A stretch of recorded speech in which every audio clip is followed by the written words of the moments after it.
Isang makulimlim na araw, and for today's video, invite pala kami ng isa sa aming mga kakilala na mag-dinner po sa kanilang bahay. Medyo po tagutom na kami at naghirap, sumugod kami, just lang.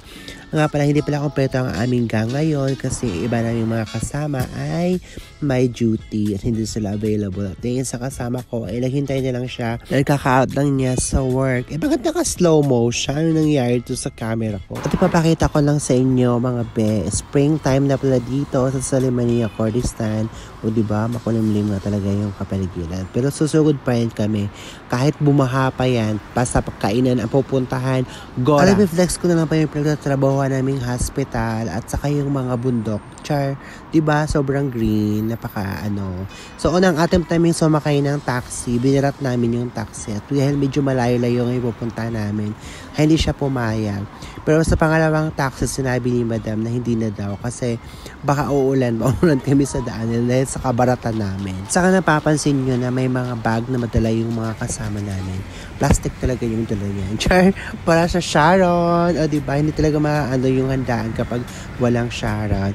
It's around 35 minutes para yung biyahe from our accommodation sa pupuntahan namin. So ipapakita ko na muna gaano kaganda yung syudad ng Sulaymaniyah. Sa mga nakikurious dyan kung saan po itong Sulaymaniyah, Kurdistan, ito po ay isang rehiyon sa Iraq. Malapit po kami sa border ng Iran.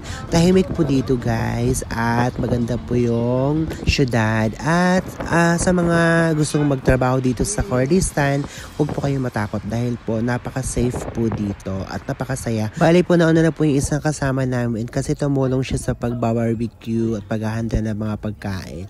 O diba, yun po yung pinaghanda nila kami ng barbecue na beef at saka gizzard and liver. Ano pa, paborito namin yan. Pasensya nyo na po yung boses ko kasi medyo ngongo po tayo ngayon kasi yung ilong ko barado at may sipon ako. Kasi nga, diba, springtime dito at may allergy ako sa pollen. Pag kami yung ini-invite sa kainan, tumutulong kami sa paghahanda kasi nakakahiya namang palamunin ka lang at wala kang ambag, diba?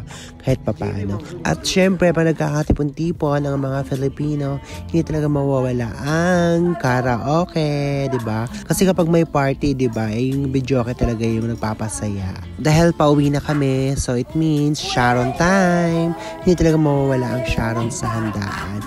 Kasi pinapauwi nila sa amin yung foods kasi nga daw, hindi nila makakain at baka maitapon lang. So sayang. So papakain lang daw nila sa mga aso. Char! So maraming salamat po sa pag-invite sa amin mga kuya. Sa ulitin po. Sana po huwag kayong magsawa. At sa next time po, magluto na naman kayo ng maraming food at may Sharon na naman kayo.